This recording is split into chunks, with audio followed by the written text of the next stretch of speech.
Hello বন্ধুরা, আবার আজকে একটা নতুন মিনি ব্লগ নিয়ে তোমাদের কাছে চলে এলাম। তো সেদিনকে আমরা গেছিলাম কলেজ স্ট্রিটে আমার মেয়ের জন্য কিছু বই খাতা কিনতে।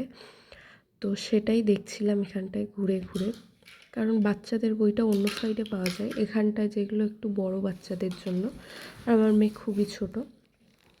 তো তারপর এখানটা অনেক বাছাই করে এই যে বই দেখছি। তারপর আমার খুব খিদে পেয়েছিল, তো ওই জন্য একটা স্যান্ডউইচ খেয়ে নিলাম। আর তারপর এখানটা আরও বই দেখছিলাম। বাচ্চাদের জিনিস তো বড্ড খুঁজে বার করতে হয়। তারপর এখানটায় আমরা একটু কফি হাউসে চলে গেছিলাম। কলেজ স্ট্রিটে গেছি, অবশ্যই কফি হাউসে তো যাবই। তারপর আমার বরকে বলছিলাম একটু ছবি তুলে দিতে, আর ও এইরকম মুখ করে বসে আছে।